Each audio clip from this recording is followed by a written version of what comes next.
Bonjour tout le monde. Bonjour.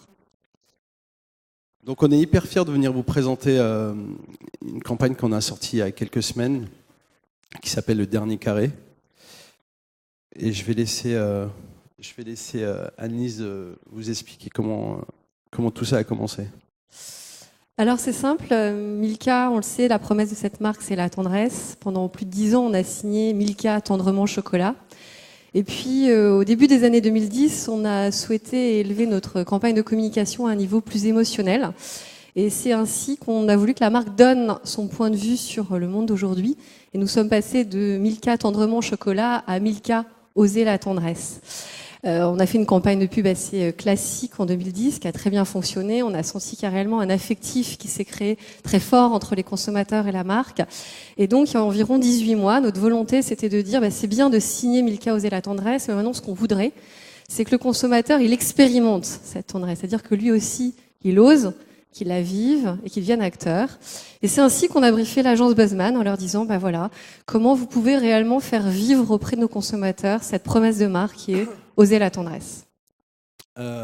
Alors, ce qui est rigolo, c'est quand on était, c'était en avril de l'année dernière.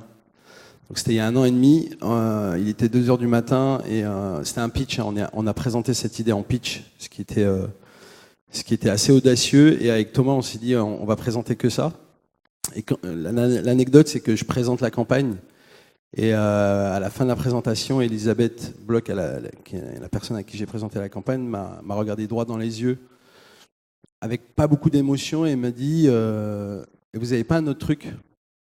Et donc là, intérieurement, j'étais assez dévasté. Visuellement, j'ai essayé de faire en sorte de ne pas m'effondrer, et je lui ai dit non, je pense que c'est la meilleure idée qu'on peut avoir par rapport à un brief pareil. Donc maintenant, je vais vous montrer, on va lancer une vidéo qui va vous expliquer tout ça. How to communicate Milka's brand message, Dare to be Tender, to the French people? Our answer? Let's make people actually experience the brand message instead of just communicating it, by using the product itself as the main media. How? Well, everyone knows that the best square in a chocolate bar is by far the last one. So to really test the French people's tenderness, we did something unprecedented. We took the last square out of every Milka bar to give people the choice to claim it back or to send it to someone they care about. All they have to do is pick up a Milka bar in any supermarket. Go to lederniercarré.fr. Insert the code printed on the pack and decide if they want their last square back or if they want to send it to someone else. If they choose the latter, they are given the chance to write a tender message to go with their gift. A simple product change that creates a truly engaging experience for the consumer. But as simple as it may seem, it meant nothing less than changing the entire manufacturing process of the Milka chocolate bar.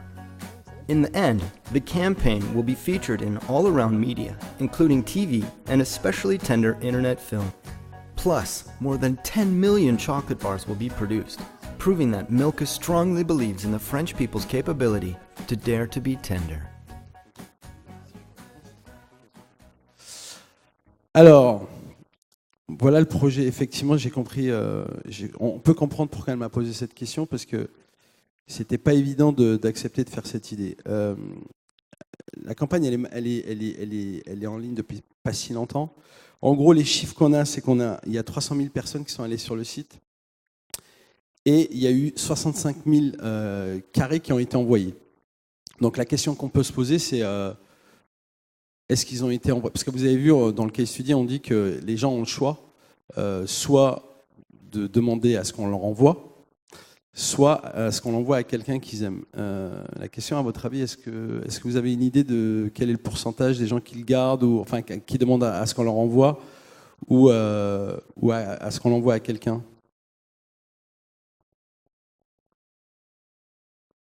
99%? Non. 55% ont décidé de l'offrir, mais 45% des gens se sont envoyés à eux-mêmes le carré. Et en fait, c'est là où réside toute la force de cette idée. c'est que l'insight, le dernier carré, c'est le plus important de votre tablette. Je suis sûre que vous tous, vous avez expérimenté, il vous reste un carré dans la tablette. Est-ce que vous allez le manger maintenant? Est-ce que vous allez le garder pour plus tard?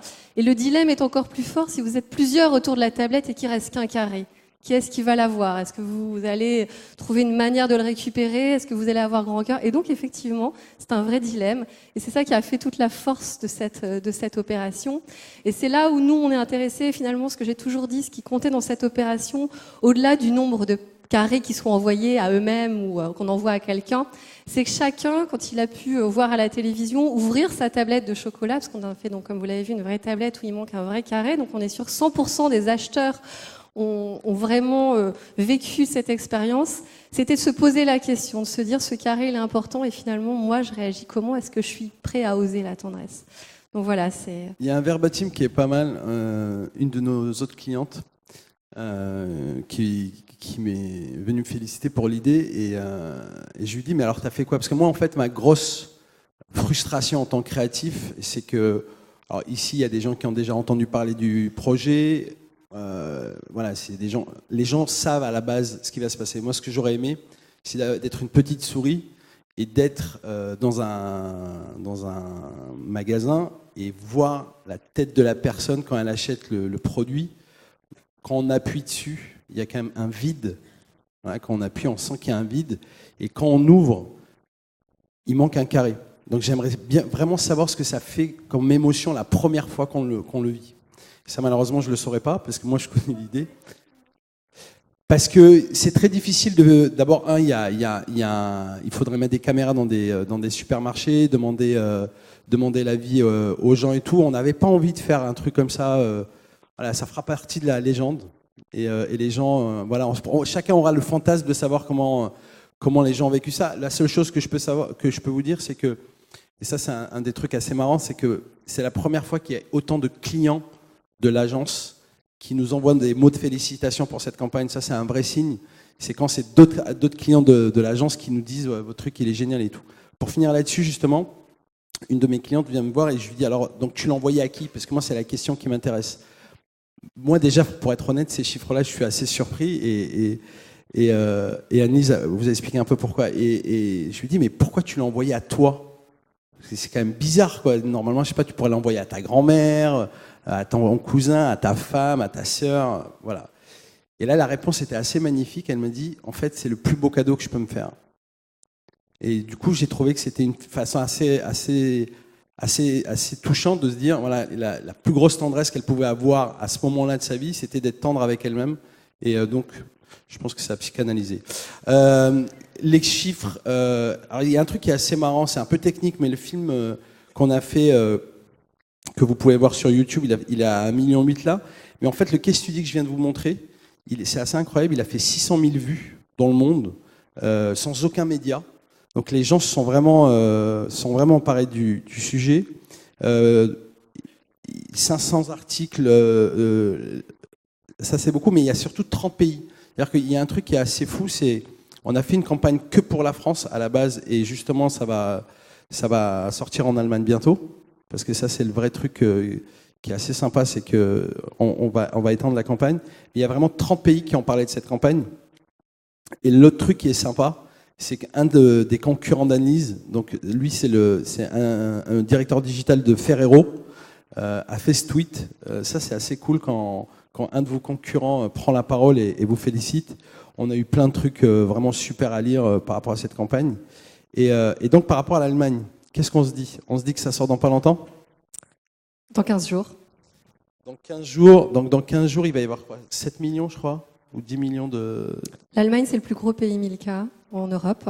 Donc effectivement, on espère que ça va encore buzzer très fort. Et donc c'est une campagne sur le partage. 80 000 partages sur les réseaux sociaux sur un truc qui est une pub sur un produit, entendons-nous. C'est assez fou. Donc ça, c'est les gens, évidemment... alors ça c'est le truc sur lequel nous on est toujours très regardant, c'est de trouver des idées qui soient RPisables, c'est-à-dire que les gens ont envie de parler. Donc ça fait 1 million de earned media à date. Et moi je pense que vous vous posez une question parce que le vrai truc qui est fou dans cette campagne, et d'habitude, on peut me traiter de démago quand je dis une bonne campagne, ça se fait à deux. Mais là, pour le coup, eux, les gens de chez Milka, ils ont dû un tout petit peu batailler pour faire cette campagne parce que, je ne sais pas si vous imaginez, mais ils ont changé toute la chaîne de fabrication pour fabriquer ces tablettes. Et donc Annelise, qu'est-ce que tu peux nous dire là-dessus ? C'est vrai que quand j'ai présenté cette idée en fait aux personnes qui ont l'habitude de travailler sur le marketing et la communication, très vite ils ont adhéré à l'idée, ils ont envie de la faire. Maintenant, quand on est allé voir la partie plus industrielle, la supply chain, qu'on leur a dit qu'il fallait enlever un carreau de chocolat dans la tablette, la première réaction ça a été c'est pas possible. Ils t'ont dit tu te fous de notre gueule. Comme tu veux. Et puis en fait, on les a séduits parce qu'en fait c'est une histoire d'entreprise derrière quand même, parce qu'il y a développer une tablette 100 carrés, c'est en fait l'équivalent de développer un nouveau produit. C'est la recherche et développement qui a analysé comment on allait, quel était le carré qui était possible de s'enlever sans qu'on puisse, en pouvant démouler la tablette, la transporter, la mettre dans les magasins. Et elle fait aussi toujours 100 grammes parce que bien sûr on n'a pas trompé notre consommateur. Et en fait, pour nous vendre l'idée, tu nous avais fait un petit micro-trottoir où tu avais justement demandé aux gens quel était le carré le plus important. Ils nous avaient dit le dernier et on leur a demandé s'ils étaient prêts à le donner. Et justement, on avait eu ce débat. Beaucoup étaient prêts ou pas prêts à la donner. Et en fait, ça a touché l'ensemble des personnes à l'intérieur de l'entreprise qui ont envie de s'engager et eux aussi, quelque part, de participer à cette opération de Oser la tendresse. Mais c'est vrai que finalement, c'était autant de travail que lancer un nouveau produit et pourtant, il ne sera que 6 semaines dans les magasins. Ouais, parce que ça a duré quand même. Donc, on a lancé vraiment la campagne. Enfin, non, le processus en septembre de l'année dernière.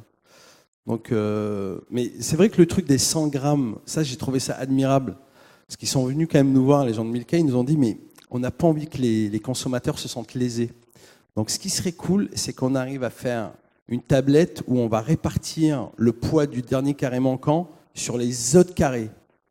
Donc, moi, je pense qu'on est un peu dingue chez Buzzman, mais je me suis dit, ils sont pas mal aussi. Chez Milka.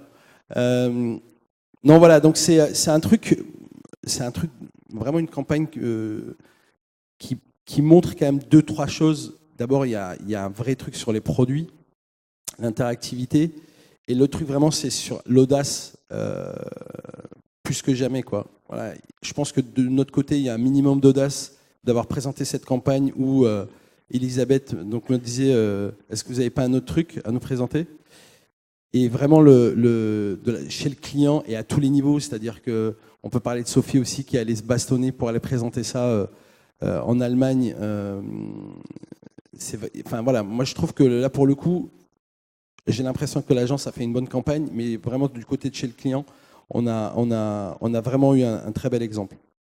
Quand on a fait Tipex, on a démontré que l'interactivité c'était une nouvelle façon de faire de la publicité. Et aujourd'hui, je pense qu'il y a un vrai truc dans cette campagne, c'est qu'en fait, c'est dans le produit. C'est dans le produit carrément qu'on a rendu interactif la publicité. C'est-à-dire que les gens, c'est dans le produit qu'ils ont pu avoir le message même que la marque veut leur faire passer. Je pense que je finirai là-dessus, moi personnellement. Ça fait un beau hashtag, donc vous pouvez le balancer assez rapidement. Attendez, je vais voir, on va voir en live si... Vous foutez quoi là ? Et Annelise, pour finir. Merci à toi. Merci à toi. On ne s'embrasse pas devant vous, mais en tout cas, le cœur y est. Voilà, merci beaucoup.